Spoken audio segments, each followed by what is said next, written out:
Well, a very warm welcome to everyone that's joining our live stream today. It's a great pleasure to have you with us, and we have a special guest today as we continue our session and discussions on climate finance in cities. We're joined by Tali Trigg from EBRD, the European Bank for Reconstruction Development. Very warm welcome, Tali. Tali Trigg is a principal at the EBRD. He joined EBRD in January 2022, supporting the Green Cities program. It's a flagship program, I think I can say, Tali, at the EBRD. And you were the first electric mobility specialist working across sustainable transport investments and initiatives. Tali has a Master's of Environmental Management and over 18 years of experience working in climate change, finance and sustainable transport and energy across several continents. You've worked for, amongst others, GIZ in Southeast Asia, the International Energy Agency, IEA, in Paris. And last but not least, we've worked together as you worked with ECO as a consultant across a range of projects. Very warm welcome, Tali, to the show. Thanks so much for having me. It's a pleasure to be here. So, yeah, it's really great to connect. As I mentioned, we've worked before, but how did you get into this subject? What brought you to this work? What inspired you to get involved in it? Sure. Hello, everyone tuning in and so on. I mean, it's interesting. I think I've been asked this, and when I look back, it's hard to sometimes, let's say, have a red thread through it all. But at the same time, it happened a bit organically, but it fits together. So I was always interested in cities. I was interested in environment and more and more climate change and just transport as a key issue in cities. I once read some research by this great researcher named Louise Bettencourt, who called cities social reactors. And I think we all struggle to define what are cities. They're not, they're immutable, intangible. There's something about them that draws us to them. And this Professor Bettencourt, he was calling them social reactors. And what he was getting at was that people come there to mix, to create ideas, to create jobs, to create business. But at some point, this social reactor may not work well. There's too many people, it's spread out, it's not working efficiently. And the original intent of moving to a city has sort of been lost.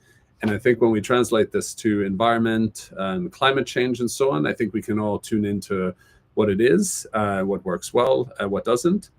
A few years later, I read The Prize by Daniel Yergin on the energy side of things. And I think it really struck me that energy is the entry point into all of this.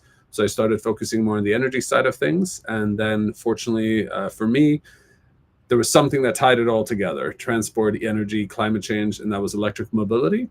Not as, a silver bullet by any means, but rather an entry point to bring people together to talk about how to decarbonize transport. And I think that's what got me into it. But one thing that was missing is, of course, finance. How to pay for it, how to make sure private sector plays a strong part. And so I started working with yourselves and others on the development finance side, on climate finance side. And eventually I wanted to work to understand more from the inside. So that's why I joined EBRD 3.5 years ago. And I just got back actually from a trip last week to the Kyrgyz Republic, where visiting Bishkek and Osh. Osh, our latest green city to join the program. And again, it was all about transport. It was about environment and finance and how to make it all work together. And by no means is it, straightforward or easy, but I think it's an interesting challenge. And I think within the EBRD, this is what we're focused on. Right, thanks. I really love that idea of social reactors. It's like, I suppose it's like a big pot or cauldron that you're mixing things together. And I see the transport as a distinct role there because it's sort of the network that gets all those, change the metaphor slightly, those neurons that connect between cities, where people live, where they work and such like. Yeah, the fascinating work there. We're joined by many people online. We have people on LinkedIn, and we have people on YouTube. And if you're joining live, please do introduce yourself. We've already seen that Professor Attila Akuyunulu has joined us. My apologies if I'm not getting your name correct and pronouncing it very slowly. It's a great pleasure to tell us who you are, where you're from, and also questions. If you have any questions you would like to ask Tali something as we're going, or make comments on it, please do engage in the comments. We'll bring those comments to the fore and address them as we go. So don't wait till the end, put in your comments as we go. We're going to speak for about an hour, so finishing UK time about 1:30. So we may not be able to address everything. If you have lots of comments, we may not get to everything, but we will really do our best to cover as much as we can. And if we haven't answered your question, we'll log in to LinkedIn or to YouTube afterwards there, so that you get answers to your questions. If you're watching this after the live session, please do put comments and questions into the comments section, and we'll respond to them as we go.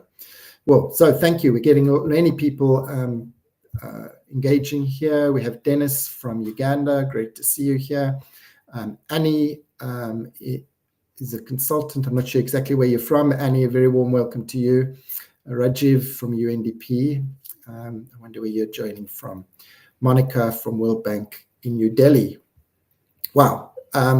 Great to see all of you here. Haven't got time to introduce everyone, but it's really great to see you. We'll see how we go. Do ask comments as we go. So in this session, we're going to talk about action in cities, some of the lessons that you've learned from engaging with stakeholders in city initiatives. We'd love to hear your perspectives, Tali, on which sectors attract more finance than others. From my perspective, transport is one of those areas that can engage well, but often doesn't. I'll love to hear your views on that. And I'd love to hear some of the exciting projects that you've done through your career. So just to get started, Tali, can you tell us about some of the strategies or the approach EBRD, the green cities, what you do, and specifically how you bring stakeholders together in that framework? Sure. Thanks for the question, and nice to see everyone join also. In terms of strategies that EBRD Green Cities uses to bring different stakeholders together, in a way, the Green City Action Plan is an opportunity, and it's a framework, it's a setting to bring different people, maybe an excuse, you could even say, to bring different people together into one room that are often siloed. And this is in no means, criticism of any particular city at all, but rather we see that in all of our countries and all of our national ministries, all our cities, public and private sector, but even within the public sector, there aren't always natural ways to speak for cross-cutting problems. And a lot of what we're talking about when we talk about cities and climate change is, of course, cross-cutting problems, and you need cross-cutting solutions. So I think one of the strategies that EBRD Green Cities employs is this Green City Action Plan, which brings these different stakeholders together. We have at least 4 stakeholder sessions during the, let's say, 1-year timeline of a Green City Action Plan that we developed. And it doesn't just include, those in the city that we're already talking to, but we try to broaden the horizons. We'll bring in the private sector, different CSOs, and really make sure we get a good picture of what is happening in the city. And the reason for this is because we want to validate the eventual investment actions that the city is proposing to make sure they're bankable. And the word bankable is, it's a bit of an overused word or maybe too abstract, but what we mean is really that it's been validated technically, it's been validated from a data point of view, financially, but maybe most importantly, that we make sure that there's a diverse set of stakeholders that have reviewed it and weighed in on it and made sure that it's fit for purpose, especially in the next 5 years or so. And I think, we start with the solution versus the technology. So we want to make sure that it's something that really fits the city and achieves the goals of the city, versus then, again, picking a technology first. I think we're more about the solution first, and then we kind of work backwards from there and try to see what makes more sense. So to summarize, I think we have multiple and diverse stakeholder engagement built into the DNA of green cities. Right, so essentially what I'm hearing you say, that the Green Cities Action Plan is a framework to bring together stakeholders, right? Yeah. And within that, you have at least formally through the process, 4 different sessions of bringing a broader group of inputs and stakeholders into that plan. I was really fascinated by what you were saying in terms of validation by stakeholders as being part of bankability. It is a bit of an amorphous plan, but how do you see that really connecting, I suppose? How come the engagement of stakeholders is part of your view of bankability of projects? Yeah, it's a good question, and the two are not, let's say, natural fits, as you're, implying. That I would agree, but I think it's because, in short, at the end of the day, often what the issue is the how, not the what. So if you say, okay, this city clearly needs let's say, new bus routes or new public transport system or improved public transport system, we can all, more or less everyone will agree to this. But what is it meant to serve? Where is it meant to serve? And I think it can take on such a different scope when it comes to the financing side of things.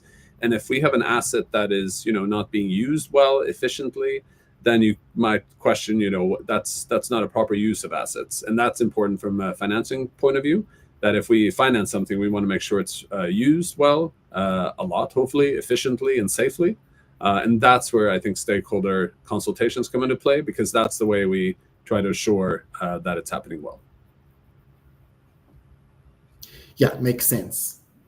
When you put it that way, essentially your bankability, the viability of what is being proposed depends on people wanting it and engaging with it. Yeah, I mean, I once spoke with Transport for London, where we're based, headquarters, and I remember they were saying, what is the point of a great bus if nobody knows where it goes?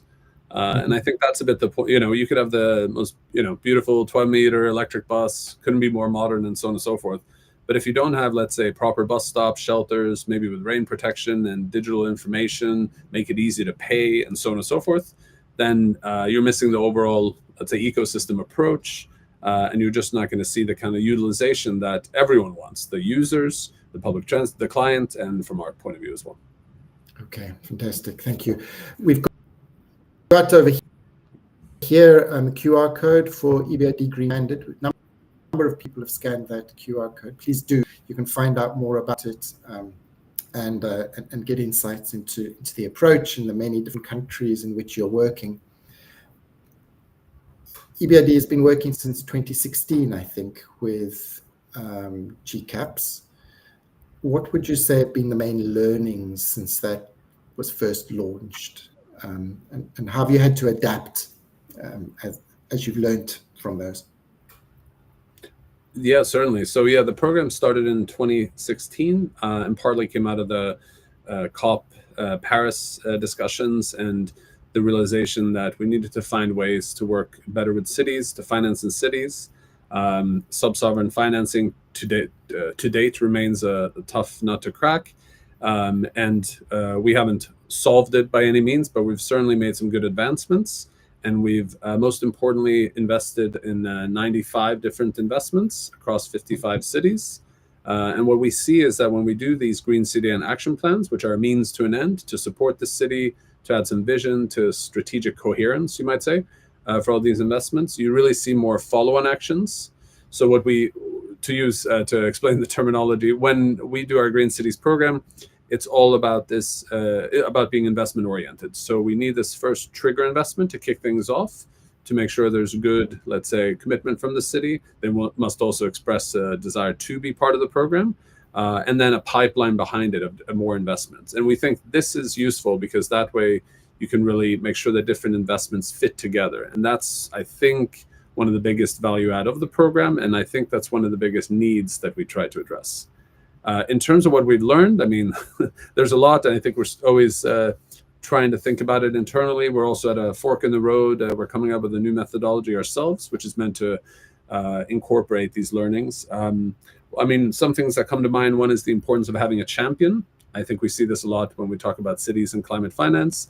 Having a champion at the top, be it the mayor or somebody in a leadership position, to point the way and to say, you know, this is a priority. We need to work together, because that's not always natural. Again, regardless of the country or circumstance, something that pulls people together, be it a strategic target, be it a big event coming. For example, in working in Morocco, just the virtue of the fact that they're having the FIFA World Cup coming out, part of it in 2030, means that a lot of the infrastructure they're talking about needs to be a bit more, coherent, needs to achieve multiple objectives, needs to decarbonize, and then to think about how to do it all together. So in cases like this, having a champion or something that sets the tone, we find is very important. And again, I think I said it already, but stakeholder engagement is key. And I think maybe one of the learnings there is to increase the incorporation of the private sector. Because often the city may not be fully aware of what kind of private sector there is in the city. They might be able to provide goods and services, ideas, or they might have needs that they need the city to, let's say, adapt something to unlock the full potential of the private sector. So I think it's about bringing them in more. Okay, thank you. So could we just unpack that a little bit in terms of trigger investment? The trigger investment comes before the GCAP, or is it something that is identified during making that action plan, somehow in parallel? Sure. How does that work? Mm-hmm. So yeah, I'll explain it. The program. So the Green Cities Framework has become the flagship program of the bank, and it's all about supporting cities to finance sustainable infrastructure. The way we do it is through a Green City Action Plan, which is a bit what it sounds like. The first half of it supports setting a baseline, so an environmental diagnosis of sorts, not just for climate change, but also other environmental factors, air quality, soil, water, and so on. And then the second half is to come up with a pipeline of these bankable actions or an investment plan for the next 5 years. We also support the city to come up with strategic targets over 10 years and a longer-term 15-year vision. The reason we do it this way is because if you were to say, you know, we have a cities program, we want to engage with you, please sign up, we could get hundreds of cities and so on. But since we want to make sure we really achieve some impact, and at the end of the day, we are a development bank, we want to make sure what we're doing leads to investments and impact, so actually benefits for users. And that's why we have this program, which is also supported by Green Climate Fund, which I know you know quite well. And the criteria are to have a population of at least 50,000, which is interesting because EBRD is quite good at working with smaller to medium-sized cities. So some of our cities are 50,000, 100,000, 200,000, but also all the way up to Istanbul and Cairo, for example. So the trigger investment is an investment in the city that meets certain environmental criteria. And then at that point, we might say, would you like to join the program? And if so, then we have the two things we need. So the trigger investment, Americans with a skin in the game, but there's some buy-in there. There's a commitment to know that we're working together on something already. And would you like to develop, you know, a further pipeline? And then this is the way we do it. And this is supported by donors. And again, as we're development bank, we can deploy a really diverse set of financial instruments, from traditional loans to blended finance, bonds, and support for private sector and so on. Okay, fantastic. Again, you talked about one of the lessons learned being the engagement further or more with the private sector. I view EBRD as very private sector focused type of development bank. But I guess your initial engagement is with with the public sector or subnational government within cities? Yeah, so the bank itself, I mean, when it was set up, was indeed meant to, let's say, unlock the potential and of the private sector. Investments totally as a bank is something like 80-20%, so 80% private, 20% public. Since Green Cities was born out of the former municipal team and now infrastructure team, it's perhaps no wonder that a lot of it's been public sector. I think out of 95 or 96 investments, I believe 8 or so have been private sector. So it's a more natural fit, of course, that we're working directly with cities, and that's where a lot of the public sector investments come from. But we are very keen to explore more private sector investments, and I think we're seeing a bit of an uptick there as well. Okay, fantastic. Thank you. Now, maybe you could give us some examples, successful green city initiatives that you've implemented, perhaps not just at EBRD, but throughout your career. If you noticed, also following on from that, have you noticed a big difference in terms of success related to adaptation and mitigation initiatives? Sure. So I think if I take myself back in time a little bit, in 2012, I was with the International Energy Agency, and I remember working a lot in China and with China on electric mobility, which, you know, I'm claiming no credit here, but things have gone quite well there. You know, they've really advanced and they've really built up quite an ecosystem. One of the things I worked on there was electric vehicle city casebook. And the interesting thing there is because 2012, you know, electric mobility was mostly pilots.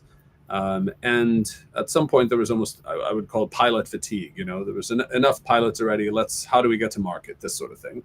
But in 2012, it's fair to say it was rightfully so at a pilot stage. But one of the things China did that I think is really interesting, and I think it applies to a lot of what we're all working on here, is the way they did it was they set up cities as labs, so laboratories. And the idea was to really evaluate through sort of rapid analysis, what is going well, what is not going well, what are lessons learned here, and what can we upscale and replicate. And if you work in climate finance, you know, that's the only question you always hear is upscaling and replication and all this. But I think China had a really good approach, and I worked a little bit on it in Shanghai at the time. And I think there's something to be said for what we're working on also within EBRD Green Cities, is that when one city does something well in a country, you know, we also try to connect it to national ministries so they can say, you know, okay, well, so they did that municipal bond very well. Maybe that could be done elsewhere. This is a best practice in wastewater treatment plants and so on and so forth. So I think viewing cities as labs and not necessarily, you know, thinking there's one perfect solution that's just going to appear top down, but rather to say, all right, try it at this bus depot and see how it goes. Then you can take it to the other bus depots and so on.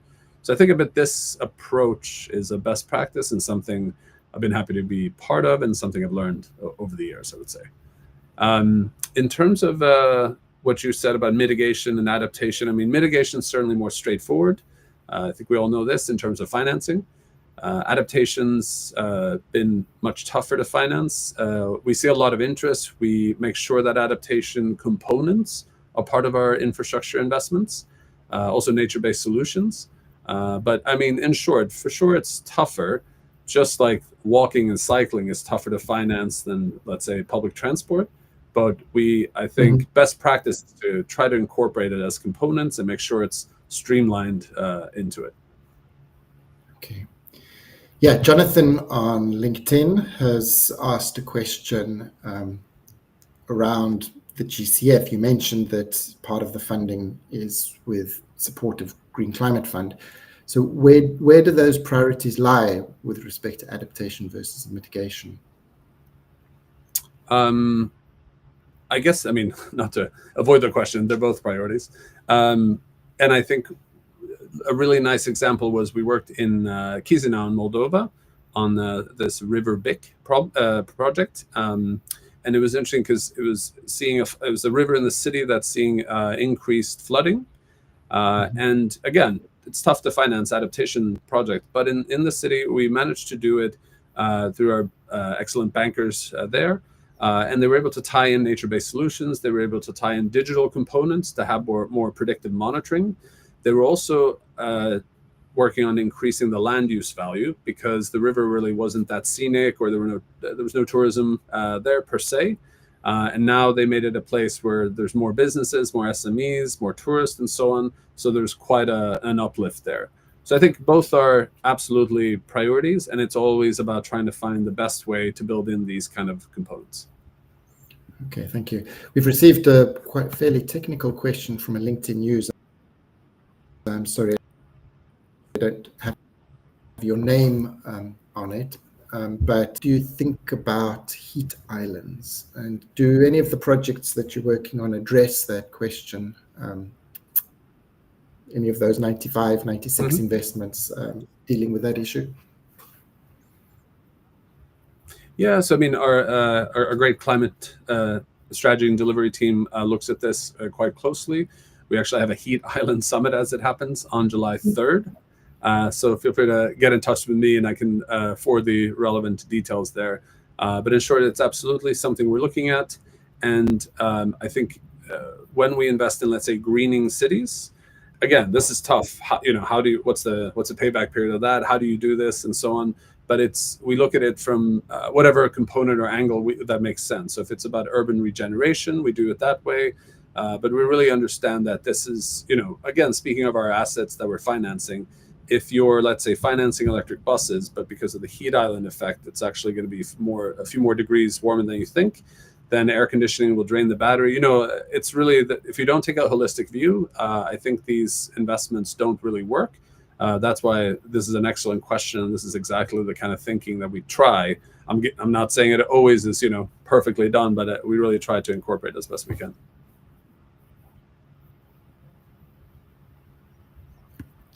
Okay, thank you. I've got a little bit of a connectivity issue that is popping up, so my apologies if my connectivity is dropping out every now and then. I have no idea what's going on here. Apologies for that. So, Tali, Abdi has asked around EBRD's presence in sub-Saharan Africa. That's a major area of expansion, isn't it, at the moment? Yeah, no, good, great question, and timely. Thanks for the reminder. I should say we're very excited that EBRD is expanding to sub-Saharan Africa this year. So we're going to Kenya and 5 countries in West Africa. Make sure I get them all: Senegal, Cote d'Ivoire, Benin, Ghana, and Nigeria. And also, I should say, Iraq, separately from the region. But the 6 countries in sub-Saharan Africa, we're incorporating them as full members of EBRD. We'll be opening offices and starting investments. And I think, some of the things we're quite cognizant about is that we're walking into territory where there's a lot of ongoing partnerships and so on. So it's about working closely with partners and tapping into kind of existing initiatives. We also know there's a very strong private sector, and there's quite a big gap between great private sector projects, companies, and ideas, and the financing. And it won't be, certainly by no means will be easy, but I think this is what the bank was set up to do, is to try to support the private sector and also work through and with cities to see if we can develop more. And we hope to add eventually more of our green cities from these 6 countries initially in sub-Saharan Africa. Okay, so you say initially, so there's thoughts that it might expand beyond those 6 countries? That I don't know about. But just to say, I think, that's out of your hands. That's out of my hands. No, I was thinking more about Iraq and who knows other. But no, I think the 6 countries will be quite a lot of work to really get a foothold, get good partners, and so on, and really understand. Initially, I think we've said this. We need to be in listening mode to really understand what the needs are, what the lessons learned are, and so on, and where there are gaps that we can maybe support. Okay, thank you very much. Technical question, I guess. This is within the GCAP, the action plan you have. How are you dealing with the question of resilience of cities? Mm-hmm. No, good question. So it's part of our methodology. We collect, see if I get it right, 135 indicators. And the idea is to, and this is across sectors and also cross-cutting. So for example, resilience, adaptation, gender inclusiveness. And the idea is to really measure a bit, how sustainable is the city in terms of infrastructure? How are the trends going also? We try to at least capture 2 data points from 2 different years. And again, we all know there's no such thing as perfect data, but for each city, we try to capture at least around 85% of what we call the core indicators. So we get a real fair, baseline picture of the city. And so climate resilience is very much baked into it all, and we have the relevant indicators to do this kind of measurement. Sometimes it's softer things like, do they have plans for this? Other times it's, have they done a flood assessment, and so on. So it can be quite granular, and other times it's more about, because we need to be, we're working across many different countries, we can't have a one size fits all. So we need some sort of indicator that covers, is the city monitoring climate resilience? If so, how? And, are things going well? So that's a bit at a very high level how we measure it. Okay, thank you. And sorry, we're getting many great questions here. So I'm focusing in on them. We'll move along from it. Well, let me just jump straight here. Satya, focus on. No, I'm just going to switch to another one before we come to Rajiv. But Satya, you're asking, what's the focus on embodied carbon in those 135? Maybe this is something that he could follow up with later, but perhaps you have some insight on that straight away.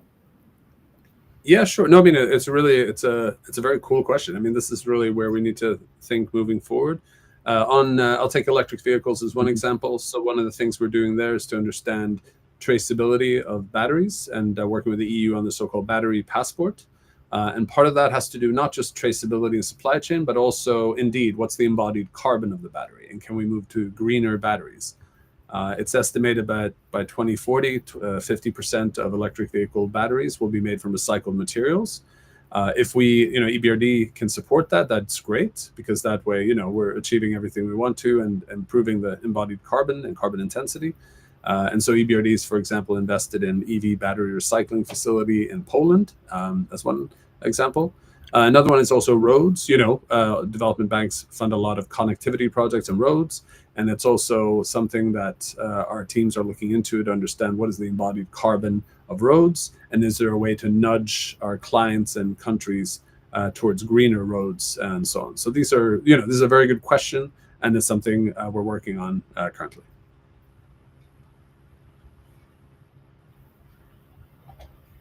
Okay, thank you very much. You talked about right at the cap allows or creates a framework where you can bring together multiple stakeholders or work in a cross-cutting way. But even then, I mean, there are specific sectors, of course, mobility, energy, waste. And some of them, I guess there's a perception that some of them are easier in terms of attracting finance for. How do you see that, and why is that difference? Mm-hmm. I mean, this is where I think our field could use a bit more behavioral scientists and psychologists, maybe even, because there's so many things that are, the way there's this great professor, Alan McKinnon, who's a freight and logistics expert in terms of decarbonization. And I think he likes to say, you know how you got to the shop, but you have no idea how the can of peas got to the shop. And it's because of this subjective view that because of this, arguably, we focus so much on passenger transport. We don't look at freight transport as much. And there are fewer freight vehicles, but the impact is quite outsized. And there'd be a lot of benefits if we were to focus more on freight and logistics. So I think that's a part of it, is we're human beings and we have this kind of focus. Transport, I mean, I'm fortunate since I work in transport, and you go to any city and people often complain immediately about traffic. It's a very visible problem. Where soil quality, that's a bit tougher to, experience or see, or industrial decarbonization. Most of us probably, fortunately, don't live next to an industry or a factory, but it's just as important that they also think about how to decarbonize. So I think in that sense, I'm, I benefit from the fact that transport is a very visible problem. On the other hand, mobility is not, and that's a bit of a difference, right? We see vehicles, we understand roads, city leaders understand that, but the complexity of thinking about mobility or mobility as a service and walking and cycling and tying it all together, that's why arguably public transport is incredibly complex to work on. There's interest. We obviously do finance it. We do well there, but it's very, very tricky.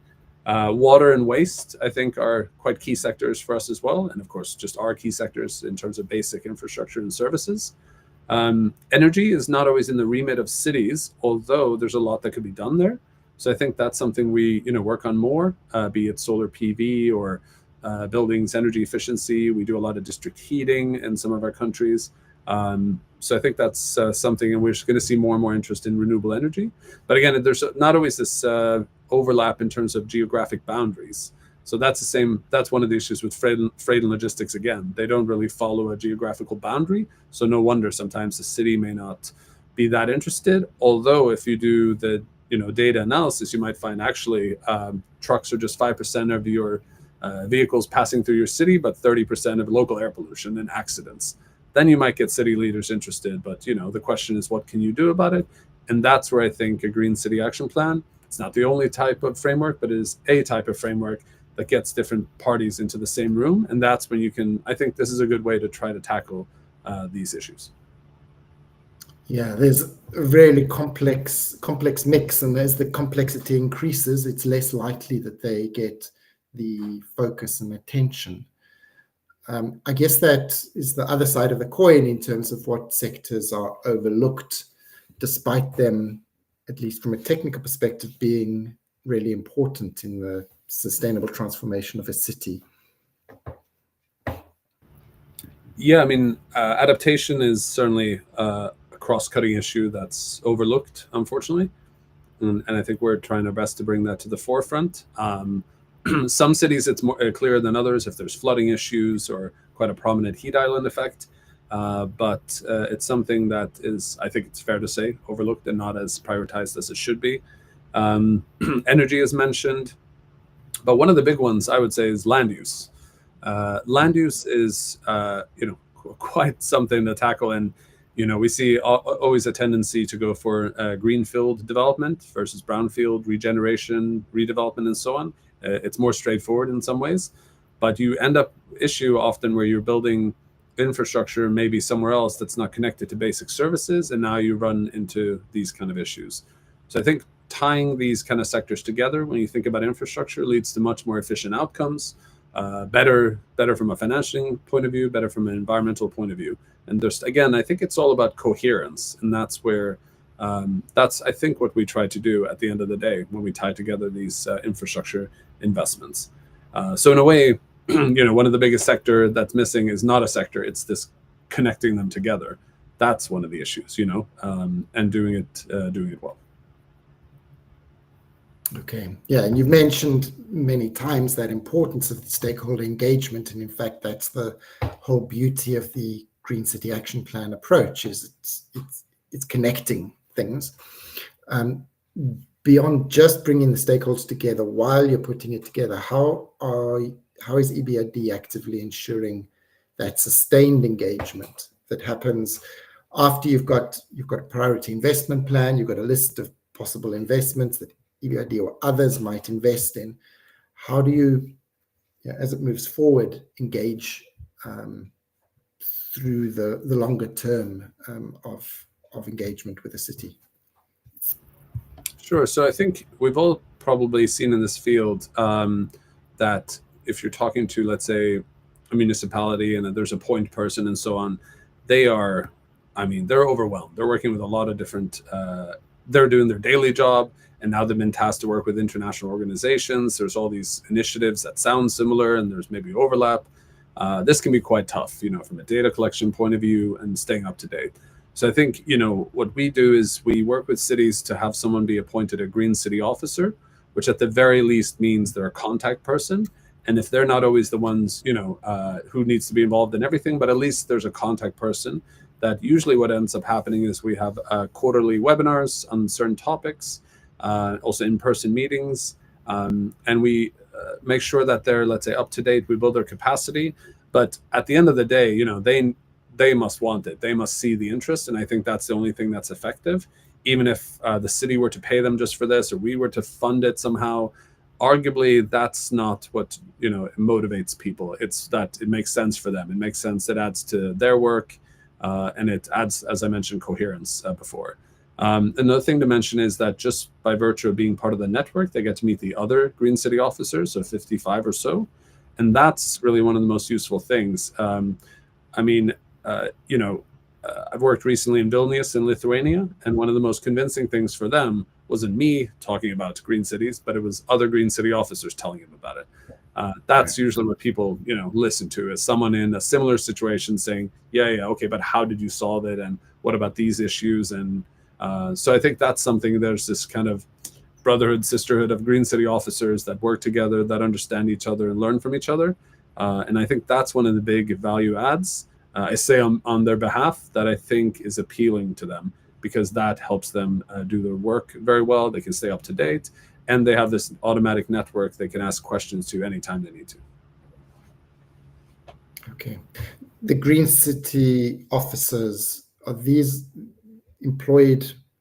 Where do they sit structurally? Are they EBRD contractors, or are they city contractors? How does that specifically work? Yeah, no, exactly. It's a good clarification. No, I think it works if they're city employees. So they're permanently, or at least during a mandate period, they're part of the overall structure. They can feed up into the city and so on.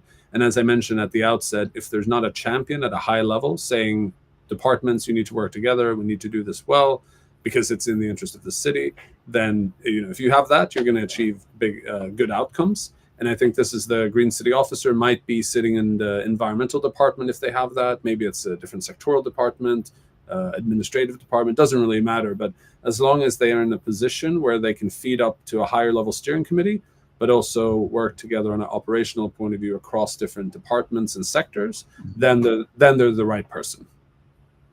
Okay, thank you. That's great clarification. Now, I wanted to get back to one of the questions that has been raised. Just give a sec for it to here. I'll read the end of it because it's a long comment. Rajiv is saying that in urban contexts, risk reduction, adaptation, and mitigation related priorities tend to converge. Will it be strategic to prioritize investments in socioeconomic infrastructure to deliver resilience and sustainability dividends? I guess across mitigation and adaptation.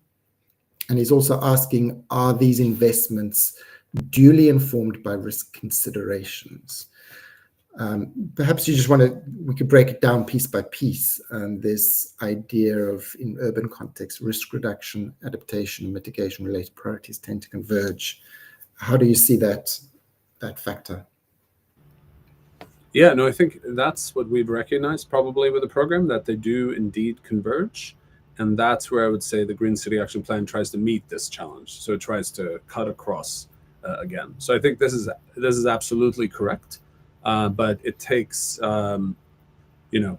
it's not always easy to see. I think it takes, a keen eye to see that they do converge. You have to engage closely with the city for them to also see it, unless they already do. And this is where it's about connecting these different infrastructure priorities together. Okay, and he's suggesting that it's strategic to prioritize the investment in socioeconomic infrastructure that delivers these two benefits of resilience and sustainability. Yeah, so I think within the bank, we have a big risk department, which that's their job to evaluate all the risks. Comment continues by. Please go ahead. There was a little delay again, struggling with my connection. No worries. No, I saw the full question. So on the risk side, we evaluated from many different types of risks, be it credit risk, climate risk. But in terms of socioeconomic infrastructure, I think this is a very good point, because one of the ways we get any project, through approval internally, is to make sure that there's a good economic IRR. As in, there's beneficiaries and there's a big environmental, positive impact. And so I think that's where it's as much as it can be embedded into socioeconomic infrastructure, a number of beneficiaries.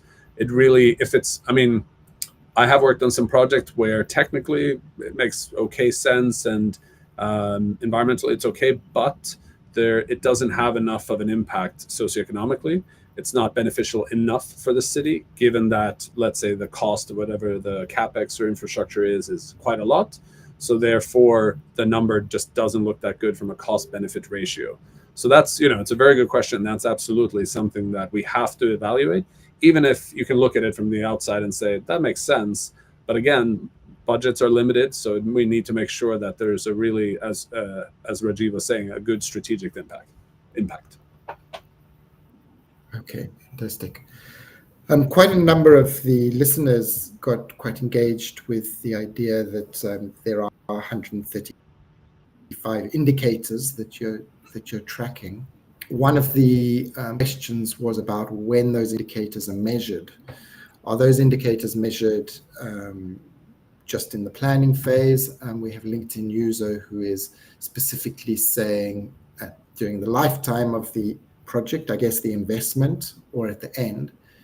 And just before you answer that, I'll connect that with Abdella, who is asking this question, that it needs time, the projects like this. And I think he's asking about whether the evaluation further into the future is really a key. He mentions 2 or 3 years, but I guess some investments may have a 5, 10, 15-year horizon in terms of where you see the economic benefits starting to pay off. Absolutely. So I think in terms of indicators, we measure them initially at the baseline when we start off the Green City Action Plan, and we look at least 2 different years, so to try to get some sort of a trend in the last couple of years. Then after that, we do monitoring of the indicators on an annual basis. We don't try to burden our cities with collecting all of them. I mean, maybe as we move forward with better AI, GIS, and others, we might be able to, improve data collection. But we try to get some of the key priority indicators on an annual basis. For investments, it gets even more granular. Then we have our so-called portfolio department, which is monitoring how the investments are going. And that's quite rigid, quite strict to make sure that the impacts are there that we wanted to see. And that's something that's monitored as well on an ongoing basis during the tenure of the loan.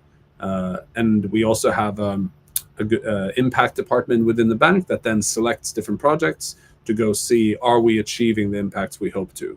So again, ex ante and ex post, it'd be nice if we could just invest and walk away and hope everything worked out. But I think experience has taught us that not only do we need to measure it to sort of from a compliance point of view, but we need to also do it from a best practice point of view to see what we can learn, what's going well, what's not going well, and how can we improve. And then ideally, but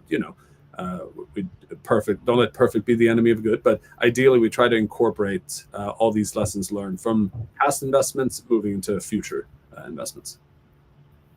And then on the point about just the point about ecology, I mean, it's a very good point that a lot of our investments, we see this in infrastructure, huge capital outlays at the beginning, and then the payback periods maybe don't look good. It's loss making for years. But as the question hints at, actually, at the end of the project or a few years in, that's when you start to see the results. So that is something we have to look at in net present value, and that is part of the analysis we do. It's not you look at anything in isolation, you're not going to get the full picture. So I think it's why we have quite some debates within the bank for any deal. We try to, let's say, look at it from every angle to see what makes sense and how it can be justified. And if there's a good justification, because actually the impact's going to be big in 3 years, then we try to make sure that's part of the investment discussions. Okay, great. Thank you. Right. So I've loved how you framed the GCAP process, really one of bringing multiple stakeholders together. And we've talked a bit about those stakeholder issues. One of the challenges that often happens in cities is there are conflicting perspectives and disagreements with stakeholders about what should be done, people raising issues of I guess there's a little bit of this, what do they call it, NIMBY, not in my backyard. So I'm happy to have improved transport, but, I can't have this happening in front of me and such like. So how does EBRD try and deal with these diverse stakeholders in your city initiatives? I mean, in short, we have a civil society engagement team that's dedicated towards this and leads and coordinates and advises on EBRD's institutional relationships with civil society stakeholders. So that's part of it, to say we have a dedicated team on this. Is their job easy? Certainly not. And I think, we see that too, that we need to have a very good rapport and dialogue with the city. And for any city, no matter how, cordial the relationship is, there are some really, issues that come up that have very divergent views, very divergent positions on it. And to try to get those to work together is a challenge. And I think that's something we have a stakeholder engagement lead ourselves within the team, but then we also have the civil society team, as mentioned. And I think it's a team effort. This is where we rely on our Green City officers to kind of provide a bit more the context, so we understand what are we walking into here and what are the underlying issues, and is there a way to resolve them. Sometimes, there's not for a given investment and we're not able to move forward, which is a shame. In other words, we are able to find a way and then it works, So it's like a lot of communication. This never happens automatically. We have a department, but again, it's about them being proactive and good at their job. And if we're fortunate, then we can proceed. And if not, then, we try again. Okay. Yeah. Thank you very much. Now, we've talked about some of the indicators, I think. Is there an indicator related to the engagement of stakeholders related to investments? How do you measure that, or at least know whether you're doing it well? Yeah, I think there's two parts. I mean, you can, as we do and many do, you can measure the number of persons who attended an event, number of events, type of attendees by gender, public, private sector, and so on. And we do that, and that is, part of data validation and due diligence. But I think ultimately it's the sort of intangible level of engagement that leads to, satisfaction, that determines how successful we were. And monitoring plays a part here as well.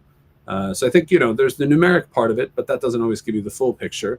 It's really about, let's say, doing deep dives, maybe in a certain sector where the city said, we have a lot of interest in this, or we could use more information, to be a bit more, to be responsive to that. If we're, being responsive, I think we're doing our job well, and then we see satisfying outcomes. So I think that's two: data baseline and also being responsive.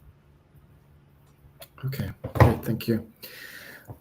It's been really fantastic to speak to you, Tali. Just as we bring this to a close, I can mention there's some great engagement. It seems all on LinkedIn in this occasion.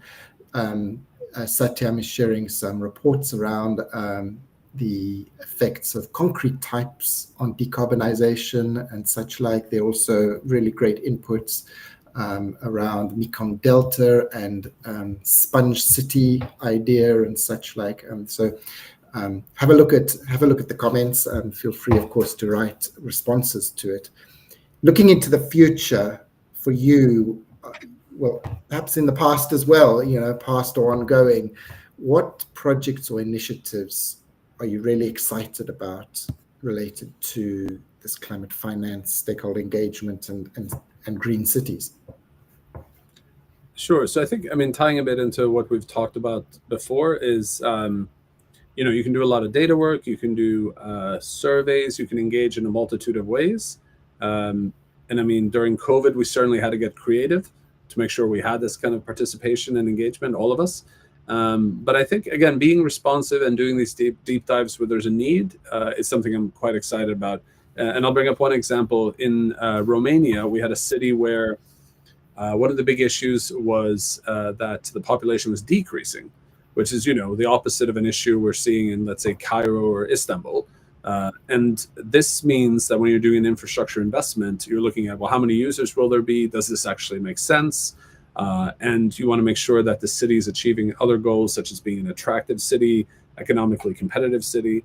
And one of the questions that came up over and over was, well, how do you get young people to stay in our city? Because that's, they're leaving. And I think the innovation, which was done by colleagues, was to ask young people. So they had a dedicated workshop with young people, youth, and to ask, what would it take for you to stay in the city? What is pushing you away? What opportunities do you see elsewhere that you don't see here, and so on. And I think that's a really nice initiative. And I think, and I hope we'll see more of that. At the end of the day, they found ways to incorporate greater job opportunities for youth in the city, and also more educational opportunities. And again, it didn't, solve all issues, or there were never any silver bullets as such. But I think it's a really good way and approach to be engaged and to be responsive and to listen, because again, we work through so many different countries, so many contexts, and I think we're not only not doing our job if we're not being responsive, but we're just not going to be successful, which I hope we can see more success in the future. Yeah, okay, fantastic. Great to hear about those. And again, thank you very much for your time, Tali. As I mentioned, there's some comments there. Perhaps if you have a few minutes, you could give some responses to some of them. We won't have time to go into the detail now. Thank you, everyone, for participating. We've had great engagement on all of the some great questions, Tali. Useful, everyone listening. Please let us know through the comments about what you thought of this session. And I do invite you to sign up to join our capacity building initiative, which is called the Eco Institute. This training is really designed to support individuals and organizations navigate climate finance from beginner level to advanced. So if there's anyone that's interested in that, just a little shout out for that. Thank you very much to the entire team for putting this together. I want to invite you to engage with us. We've got a number of people working in the background. Thank you very much, Sandy. Thank you, Patricia, for putting it together. And of course, a huge thank you to you, Tali, for giving up your time to speak about this great work that you're doing. We're running these sessions regularly, so please do sign up for future sessions. You can sign up. I think this is going to be the link up here in order to be able to sign up and get news and information about it. Yeah, I think that's it. Thank you very much again to everyone for participating, and see you in the next session. Thanks, Grant. Thanks all from my side as well.